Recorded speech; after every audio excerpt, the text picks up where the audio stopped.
You've done this before. Yes. How'd your first practice go? I think it went well. You know, a lot of energy out there. The boys, you know, just getting their feedback throughout practice. They love the energy, right? And I'm proud of them because they came out here and they worked hard, and they're focused. You know, they're focused. They're doing everything that we've asked them to do as a staff, and couldn't be more proud. Again, I think a lot of it has to do for what they're doing it for and who they're doing it for. Are you seeing them come together as a team in a new way?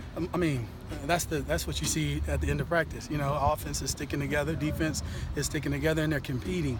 And I think this team has been close and has been tight, but I think now this situation has brought us closer and tighter. No music at practice today. Why is that? Just kind of wanted to let them focus on the details of their assignments. Let them hear themselves think. And you know, again, it was a player choice type deal. You know, they wanted to make sure they understood the game plan. They wanted to make sure it was clearly, you know, instructed to them so that they could really focus in on their assignments. How different was the mood today compared to the walkthrough last night? You know what? The walkthrough last night, it was at first, you know, kind of somber, you know, but again, it finished on a high note, you know, and today we started on a high note and finished on a high note. So they are responding well. I'm proud of the boys. I really am. Did you do something to bring the energy level up, or was that sort of organic? That's kind of like twofold, right? I'm an energetic person.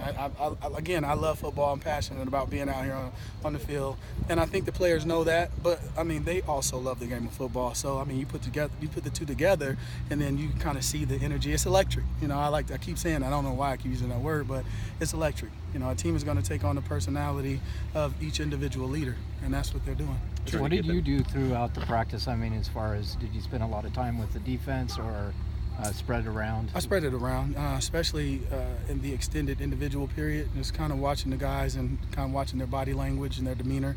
You know, kind of seeing if they were ready to work, and I loved what I saw. Now, obviously, I'm a defensive guy, and I think I lean more towards the defense, but I stay focused on offense too. You know, it's just a great balance, I believe. Is there anything that you think you might change coming into this game on Saturday in terms of just preparation or in-game, you know, play schemes or anything like that you think might to give you guys a little bit extra boost? Not really. You know, I think these kids have gotten comfortable with both schemes on both sides of the ball, and I don't think at this point in time it would be conducive to have a lot of changes, you know, for them. What we want them to do is we want them to play physical, we want them to play fast, and most importantly, we want them to be smart football players, right? And so the way you do that is repetition, and you don't increase the load, you just keep it, you know, where it was. What have the past 24 hours been like for you? That's a good question. I think I woke up this morning and was like, I'm a head coach. And it hasn't been, this is kind of like a familiar feeling. I've been thrust into a situation like this, not quite like this, but I've been asked to step in an interim role. And for me, it was just what I do as a position coach, just on a grander scale. So, you know, I won't change. I haven't changed, and the players know that, and I think my the assistant coaches know that.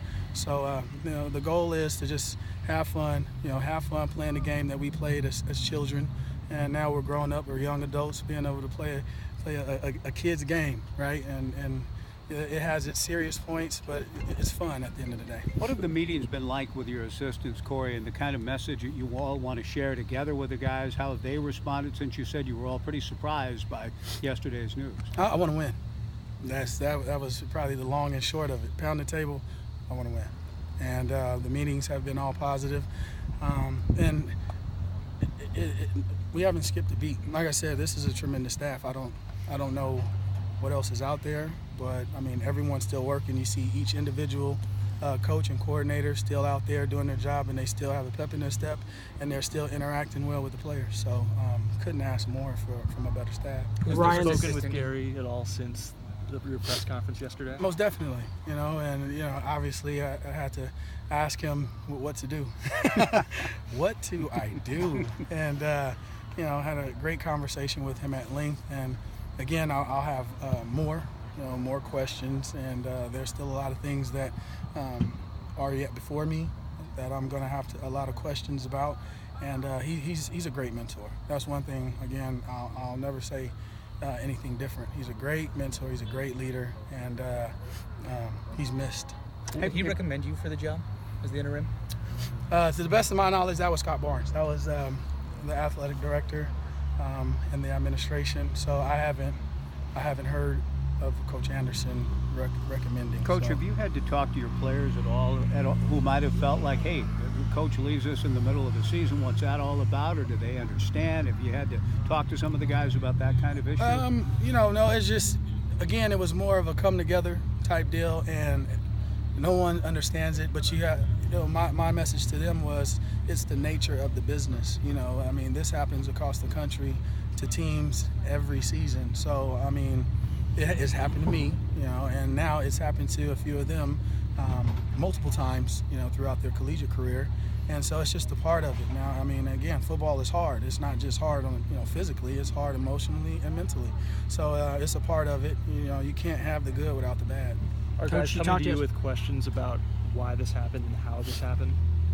I think Coach Anderson did a great job of explaining when he had his player meeting. So whatever those guys talked about, they were pretty well informed as far as what transpired. So not a lot of questions.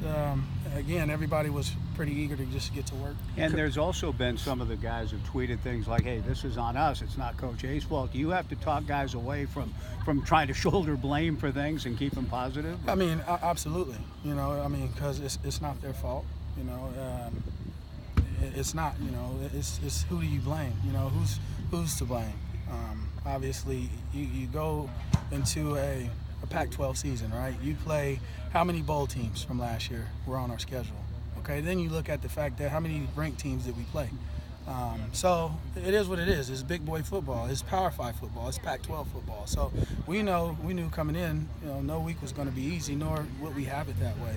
And so it's just business as usual. Coach, yesterday Ryan said that, in our media availability with him, that his goal, and he tried to inspire some of the team to win 5 out of their last 6 and make a bowl game. Is that something that, like, you guys, when you say things like you want to win, is that kind of your guys' ultimate goal at this point?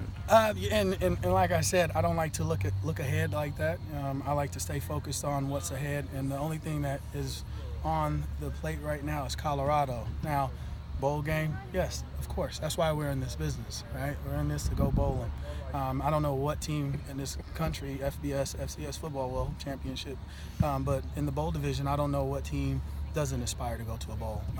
But my job is just to steer us in the right direction right now and just keep us focused on winning against Colorado, and that's where I want to keep it. So do you tell them and try and push them to channel all those emotions, that energy, and pour themselves in to get ready for Saturday? Exactly. Because everyone has a chip. Right? I had a chip as a player, and what you want to do is you have to manage that, okay? And you do that on the field. Football is a sport to where you can do certain things on this field that you couldn't do just in the general public, right? I wouldn't be in Safeway hitting somebody. I'd get arrested. So football is a game where you can let all that negative and positive energy out. You can let it go and have fun with it. And so that's what I said. Use this as fuel. Use this as fuel. Let it fuel the flames. Have you seen any guys step up specifically from a leadership standpoint from last night's walkthrough and practice today? The leaders are who they are, right? You have, Seth Collins, you have Manasseh, you have Daryl Garrettson, Gus Lavaka. I can name, Brandon Arnold. You can just name all these guys that are in this leadership role, right? Ryan Nall, you guys spoke of him. All these guys have been great. They have been very welcoming, and they've done their job. Even watching them practice today. You see a young Isaiah Hodgins. It's just everybody's energized and everybody's positive and they're excited. When you talk about needing to learn from Gary and understand what to do, is that practice plan stuff? Is that schematic stuff? How much do you plan to lean on him? Fully. And that's everything in between, right? All the details of being a head coach, game day management, okay, and just how to manage the office for the time being. pressers, right? Having to talk to press and communicate with people who I have to communicate with. Practice schedules, because of class schedules, things may change. Things may be pushed up, they may be pushed back. So, I mean, there's a slew of things that are coming my way that I haven't had to deal with as an assistant coach. And now I'm kind of thrust into a position to where now I have to take that on. Who else have you talked to for advice? I've gotten a lot of support from ex-coaches. Kevin Coyle, who's the defensive backs coach with the Cincinnati Bengals. This is a lot of my NFL ties, a lot of NFL coaches. Ricky Manning, who's the assistant defensive backs coach with the Seattle Seahawks. I've talked to the guy who discovered me and recruited me, Coach Mishagan out of Ventura City College. Everyone's been great. The support's been great. I can get on the phone and talk to anyone that I feel compelled to. Probably next call will probably be to Jim Moore Jr. Is there a common message these guys share with you about how to go about being thrust into a role like this? They've been just really lighthearted about it, and they're like, oh man, who did they just give power to? It's light, it's light because they know my personality, and I'm not going to change. I'm just going to be me. I'm going to crack jokes. I'm going to be lighthearted with them. I'm going to be there for them, in their time of need and when they need to talk. And I mean, we have fun with each other. What would you say this team's offensive identity is? Right now, multiple. Right, and again, we're going to run the ball. We're going to run the ball, and we're going to do some things that we have done good, and we're going to build on that. Okay, we're just going to keep this thing moving forward. We're going to keep teaching. So when you look at an identity, what you're going to start to see develop, hopefully, over the next 6 weeks, is a toughness, a certain toughness. I always say there's a threshold, right? And the more you press it, the more you push it, the weaker it becomes. And so that's my goal. My goal is to press and push some thresholds and see if we can soften some people up. Is that a continuation of what you guys have been doing, or is that different direction? No, this is Coach Anderson. Nothing's changed.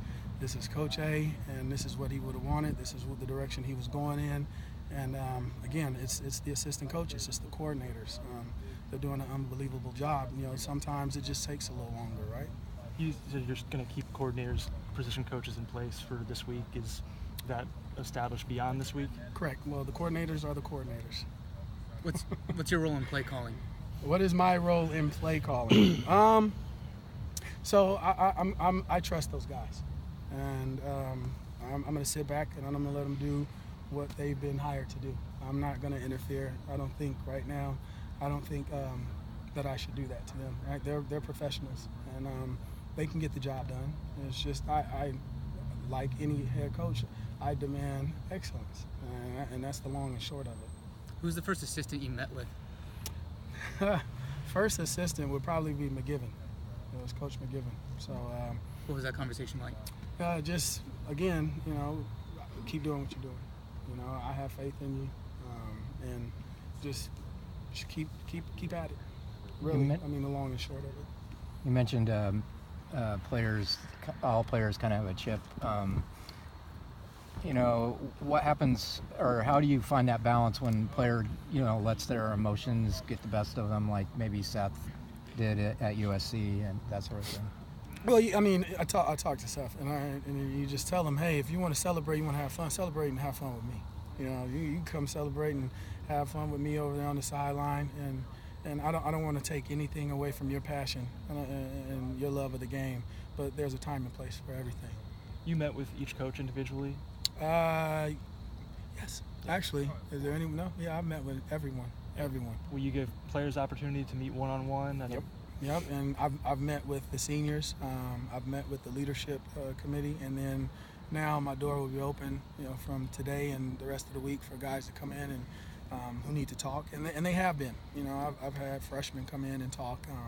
Like I said, my door's always open to them, and if they have questions, they're free to ask, and I'm going to give them an honest answer. And correct, you're planning to stay in your own office and not... Yes, I'm staying in my own office. And can you talk about why that decision did not go to the head coach's office? I mean, right now, for what? I mean, what would be the purpose of that? You know, I'm comfortable where I'm at. You know, and right now to try to transport things from there to, you know, the corner office, that would be more time. That would take more time than I even have. I mean, I barely had time to eat breakfast this morning. So to try to move office space, I mean, and I'm not that kind of guy. I'm not caught up on that. You know what I mean? Again, I have tunnel vision, and I'm very focused. Did you sleep last night? You know what? So since you can hear, I'm kind of nasally. I have a little bit of sinus. I guess that's what I'm calling it. So I went and had some NyQuil, and I slept rather well. What did you eat for breakfast? This morning I had oatmeal. I'm kind of a health nut. You know, try to keep this physique. You know.